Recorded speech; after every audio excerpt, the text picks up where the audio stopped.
Michael Boyle back with more training tips for Stack.com. Today we're going to talk a little bit about mini band work, ankle band work.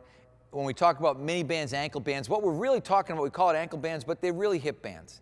Because what we're trying to work is going to be the hip. What Anna's going to show first for us is just a hip internal, external rotation drill. We talked about how important it is to understand that the glute brings your leg out and rotates. It's, if we want to get technical, it's an abductor and an external rotator. So again, this is another glute activation exercise that we can use before the workout to get those glutes doing what they're supposed to do and to make our athletes or our clients aware of how their hips actually move. From there, when we want to think about ankle band work, we can take the band, we can move it down. Now it becomes an ankle band. We can move it down to her ankles. And here what you're going to get, and I'm going to actually step back because she's going to, I'll let her walk right in front of me. Now we're just going to get these little mini side steps, and Anna can just maybe give us 5 steps in each direction here.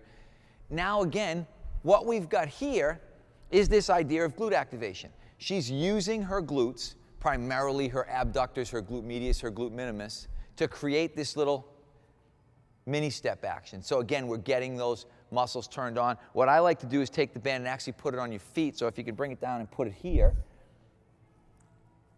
Because now we can incorporate glutes and hip external rotators. One of the things that you've got to realize here is just like your shoulder, you've got a rotator cuff in your hip. And when you get the band down at your feet like this, now the band is producing what we would call internal rotation. It's pulling your feet together. Anna's got to pull her feet. Actually, maybe move it out a little bit more towards the ball of your feet. Just slide the band out a little bit more.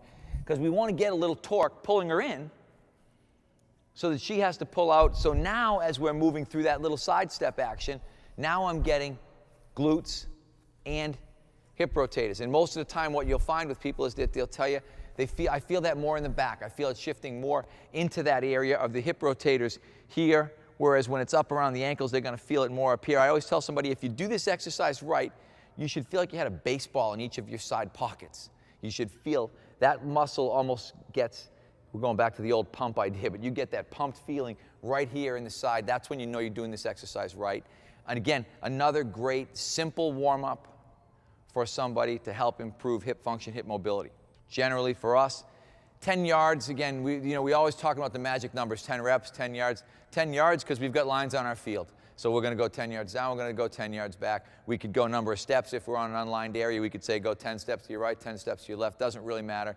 But the idea is to look at this as a warm-up, as another one of these sort of turning up the dimmer switch ideas.